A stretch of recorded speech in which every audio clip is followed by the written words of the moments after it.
everyone, and welcome back to How to Save the Planet. It's me, Mona, your favourite climate campaigner. And well, the whole world has ground to a halt, and our government is rightly prioritising its response to COVID-19. The coronavirus is affecting us all and reshaping 2020 in a way we never imagined. But what does this mean for issues that can't be postponed?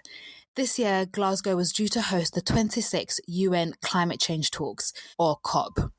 Last week, we heard that COP will be understandably postponed, and we want to dig into this. What really happens at COP? Why is it so important, and what should be done now? Today, we're joined by the wonderful Rachel Kennerley, our international climate campaigner here at Friends of the Earth. And back with me again to co-present is Fran.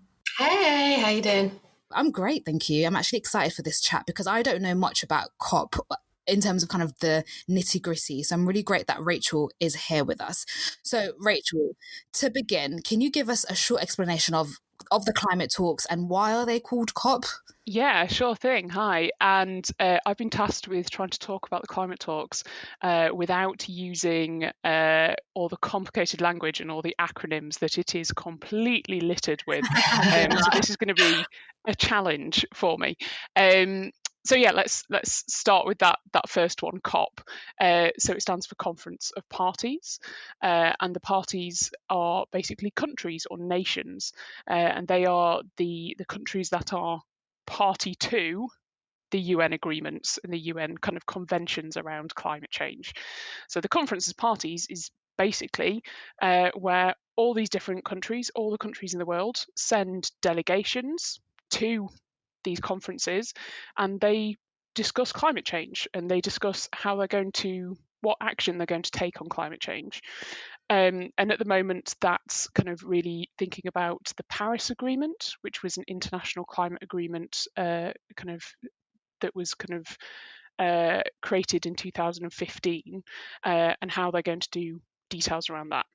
Just to stop you there for a minute, Rachel. So you were mentioning, was it the UN Convention on Climate?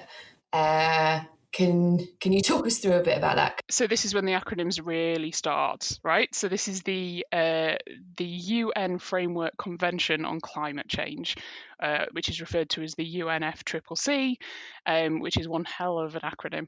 And this is kind of the UN body and the convention that all of the international climate agreements sit under. So right. The most recent one is the Paris Agreement. The agreements come under the convention, but then you also have different bits of the convention or different kind of agendas that sit under the convention that kind of deal with slightly different things. And you sometimes get weird arguments at the beginning of the climate talks each year, which we kind of call agenda fights. And they... Yeah, I know they sound thrilling, don't they? And this is literally countries arguing about which agenda certain issues will go on, because it has really big implications for how much profile those things have, how much time they get, what sort of formality the decisions that happen under those agendas get. So it's really big stuff about where these different decisions sit, but also really tedious and really kind of like academic. Oof, I can imagine. I always remember when Rachel comes back from these conferences that she talks about the funny things countries fought over. And my favourite story is the fonts and font sizes. Yeah. I once watched a good 45-minute negotiation where the facilitators were trying to get it back on track, and every time they tried, Brazil would just put their hand up and go, the font's too small, you really need to change the font on the document. Size 9 is too small, and then somebody in another country would put their hands up again, size 9 is too small, but this is not the conversation we ought to be having, and it just goes on. No. It doesn't fill you with confidence, does it, if that's the sort of discussion going on? It does lead nicely to my next question of, do they achieve anything in these conferences? And would you say they're useful? Yeah, so they are, it's a good question, Mona. They are useful in the sense that they are the only process we have where all countries get to come to the table and are treated equally, right? That's very rare in the world. And the idea that you can have kind of a negotiator from the island of Vanuatu in the Pacific negotiating on an equal footing with the negotiators from the United States, right? That's incredible. And that's something that's really, really exciting and something that we ought to really promote and treasure. However, they don't necessarily, the process doesn't live up to everything that it ought to be achieving. And there's a lot of reasons for this. It's not necessarily a problem with the way the process is set up, but governments don't really come into the talks and negotiate on a fair basis. So, ideally, everybody would rock up to these conferences, they'd sit down for 2 weeks, and they would work together to try and reduce emissions, to stop climate change happening, and to deal with the impacts of climate change that are already happening. That's the ideal. But of course, countries actually turn up with their own domestic agendas as well.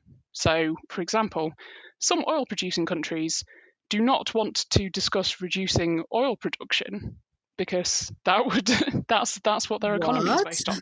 I know, surprise.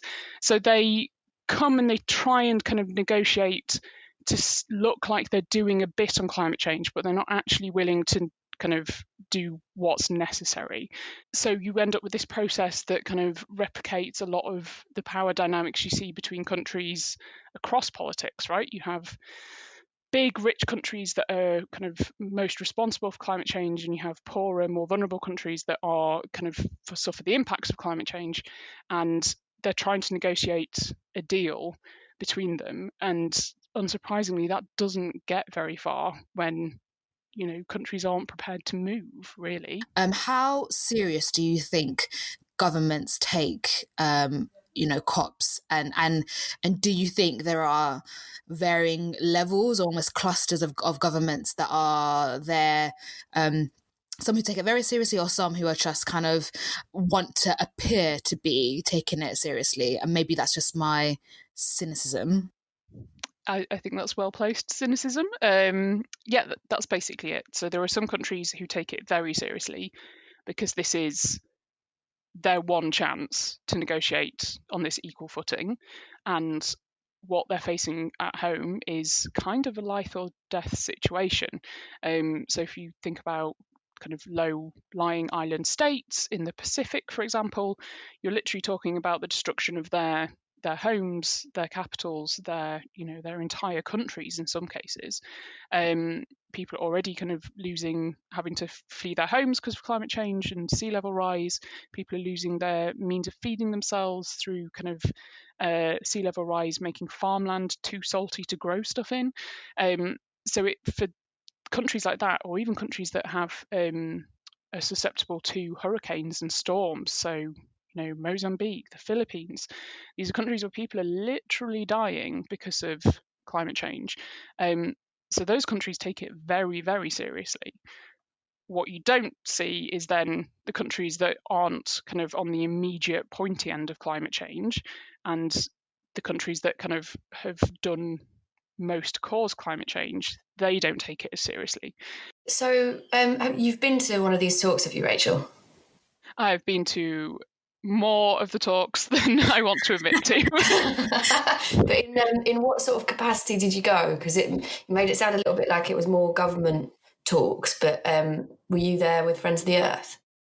Yeah, so I go to the talks as part of the Friends of the Earth International delegation, which is a delegation of people from across the Friends of the Earth International network. And the Friends of the Earth International delegation goes to make sure that voices from the global south and from impacted groups are represented in the talks.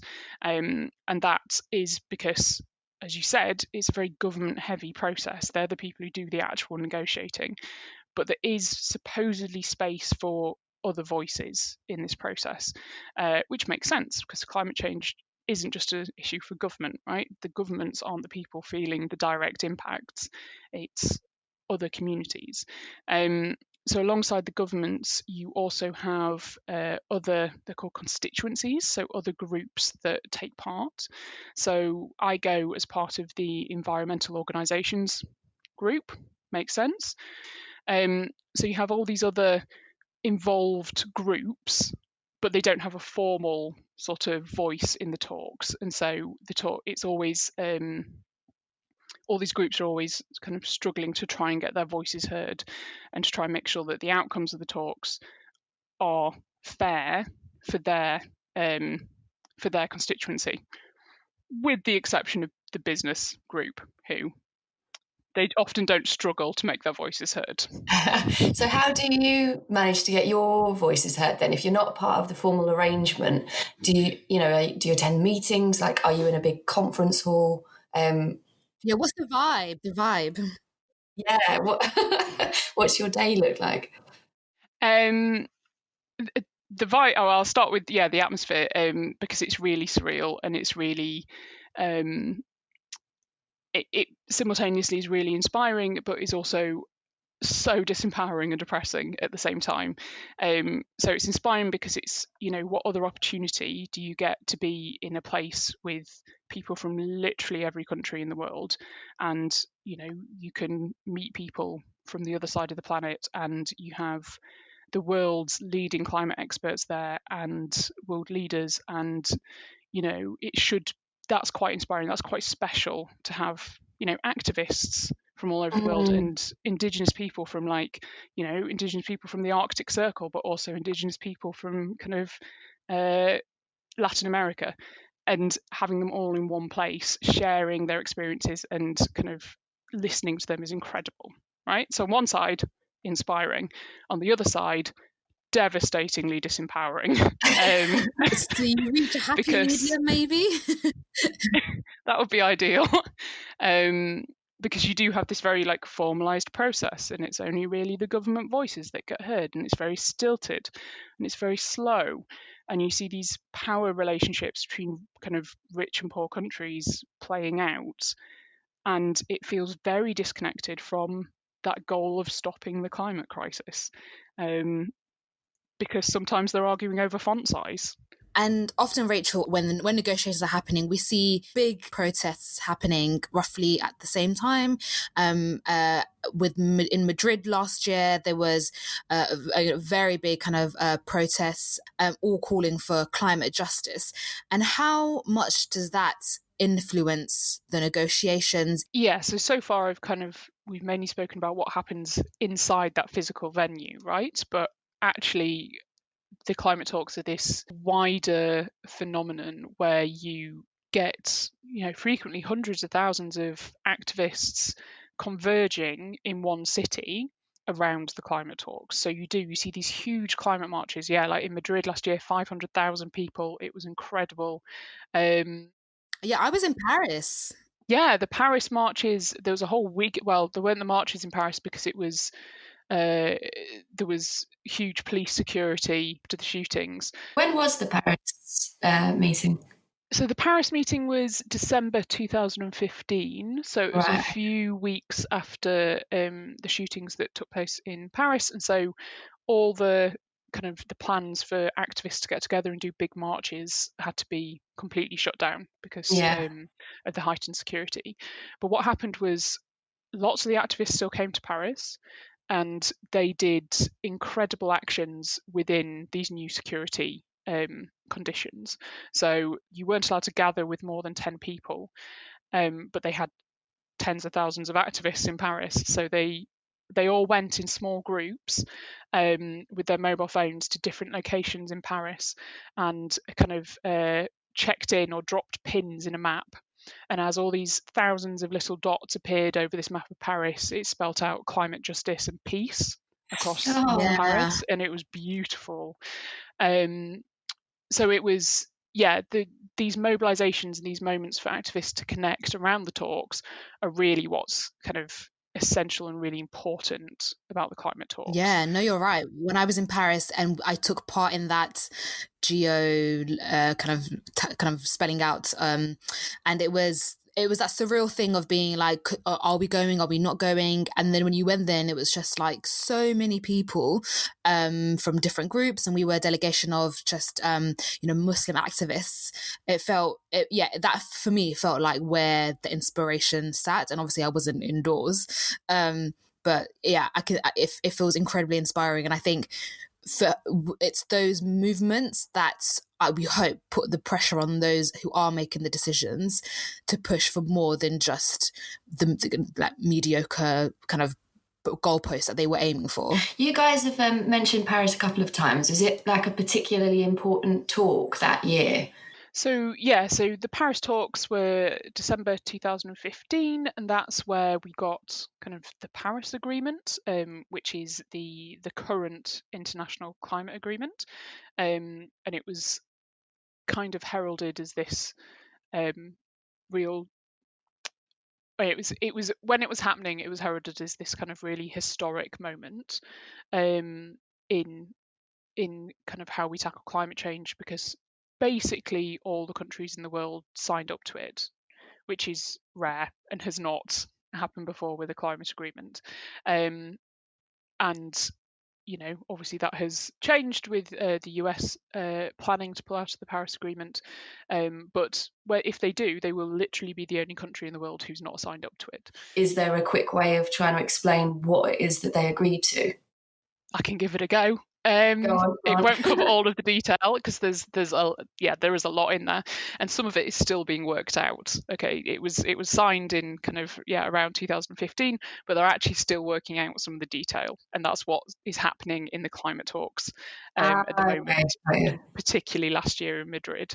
But basically, the Paris Agreement says that we need to keep global temperature rise below 2 degrees, and that actually we ought to be aiming for 1.5 degrees, which is what we would say. That's 1.5 degrees is kind of the temperature rise at which it might still be safe for the vast majority of people in the world. And then it lays out some ways in which countries should do that, right? And so what it actually says is that countries will submit pledges every few years that say what climate action they're going to do. Then the Paris Agreement kind of assesses how they're doing against that pledge over the coming years. And this is one of the problems with the Paris Agreement, right, is that it's voluntary. They don't have to actually meet the pledge, and they don't actually have to make sure that all those pledges together add up to keeping temperatures below 2 degrees. So that's it. It's basically me saying, I promise, I fully intend, I promise I'm definitely going to the gym. There's nothing in my behaviour to indicate that I am going to go to the gym. And there's nothing to make me do that. I just have to keep every 5 years saying, no, I'm definitely going to the gym. Monday. Time. I promise on Monday Soon. I'll be there. And I have to report back. I have to say, actually, no, I didn't go to the gym. Or I walked towards the gym, but I didn't go into the gym. So you have to report on whether you've met your pledge or not, but that's the only legally binding bit, not actually whether you do it, just reporting on it. But the one kind of like useful tool in the Paris Agreement is this, it's called like a ratchet mechanism. And so all these countries have made these pledges, but they don't. If you add them all up, if every country did their entire pledge and you added all that effort up, it wouldn't keep temperature below 2 degrees or 1.5 degrees. So there's this ratchet mechanism, which is every 5 years, countries have to review and resubmit their pledge. And the idea is that they would obviously make it stronger. Technically, they could make it weaker, which would be awkward. But they're meant to increase their pledge every 5 years. And that's one of the things that was meant to be happening this year, is that we would get this first ratcheting up of countries' pledges. Right, okay. So that's why we were looking forward so much to COP26 in Glasgow. Exactly, because this is when we could shrink that gap between what countries were saying they were going to do and this 2 degree target. And Rachel, what else were we hoping to achieve, or at least progress, in COP26? So what we were hoping for, or what we knew was coming, was all the countries would resubmit these climate pledges, and so we would get an idea of actually whether we were closer to hitting that 2 degree or 1.5 degree target. That was the main thing that was happening. So currently every country has one of these pledges, and it's all recorded in, I don't know, the big Paris Agreement book of promise, don't know, but it's recorded somewhere. And all these pledges are kind of recorded, and if you add them all up, so if you assume that all countries did everything they promised to do, that still takes us to well over 3 degrees of global warming. So at the moment, those pledges are nowhere near where they need to be. So 2020 and this 26th climate talks, COP26, was meant to be the deadline by when all these countries put their new pledges in. They all get recorded in the big book, and then we can add them all up and see if they did those pledges, whether we would be below that 2 degree limit. So what happens now if that was the deadline for them to submit pledges? Surely it doesn't need a climate talk for them all to submit pledges. Can that still not happen? Yeah, so countries can still submit them, and in fact should do. The first deadline by when they were meant to submit them was actually earlier this year, and only 3 countries hit that deadline. Wow. And yeah, they are punctual countries. Wow. Everybody's very on time and coping with it. It makes me feel quite good about myself, though. Like, I miss deadlines sometimes, but I've not missed a UN deadline yet. So Yeah, there are levels. There are levels. Okay. Yeah. Yeah, they can still submit this year, and in fact should do, and hopefully the UK, as the kind of the hosts of the COP this year, will encourage countries to do that, because it's an important part of the process, this ratchet mechanism. There is an argument, obviously, that because of coronavirus, countries and governments will not have a lot of spare capacity to be thinking about this. Hopefully, they've already done a lot of the work already because they've had 5 years. But there is an argument for a bit more flexibility around that, so that countries can take the time they need to come up with a really good pledge. But what's important there is the role of the UK as the climate talks hosts, setting that ambition really high, setting expectations that countries do increase their pledges. Rachel, I think this all shows the importance of COP26, and now it's been delayed, rightly so, because of the coronavirus. Do we have any sense of the new timelines and when COP26 will actually happen now? Well, I've got some rumours. Ooh, that's almost like information, isn't it? Love a rumour. Go on. But basically, the UK and the UN have said it will be in 2021, so next year. The rumour is that it will be in kind of late spring 2021, so maybe around May, which the weather will be better, so that's good. But yeah, basically we don't know. The UN and the UK will consult with other countries, and it does, there's lots of things to consider. We don't actually know how long the global pandemic is going to last. Different countries will kind of peak at different points. So it might be even that if the UK might be fine by November, but an African country that hasn't really started developing the virus to a high level yet might not be, because they might be in the middle of their peak. So there's a lot of things to consider, and giving countries enough time to deal with coronavirus is obviously the priority, and then come back with really good proposals for the climate talks.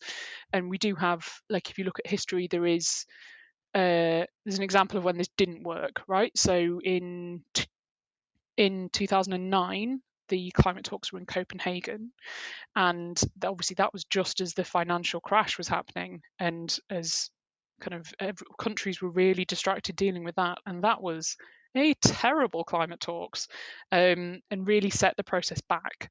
So it's a big risk forcing the climate talks to happen during kind of like a global crisis, because people just don't have the capacity to work on it properly. Rachel, you speak about, I guess, the importance of COP26 and the importance of these conferences for pushing for the important kind of work of governments across the world to limit global temperatures. What can we do now when we're in this, I guess, limbo stage to fight for climate justice? It's a great question. I think lots of people are struggling with that. For me, it's about, obviously, what we need to prioritize right now is coronavirus and making sure we're saving as many lives as possible globally. That's obviously the priority. But that, just because we have the coronavirus, doesn't mean the climate crisis has gone away, right? And it doesn't mean we can delay action on the climate crisis. So we still need to be considering that, and how we recover from the pandemic. There are going to be decisions made about where money goes, where economic stimuluses go, where what we choose to do as part of this recovery from coronavirus. And that really needs to be also a solution to climate change and kind of other environmental problems like nature loss and things like that. So for me, it's thinking about, as we start kind of coming out of the crisis and we think about how we're going to recover from that, making sure that that recovery is sustainable and it's fair and it really puts people and environment first.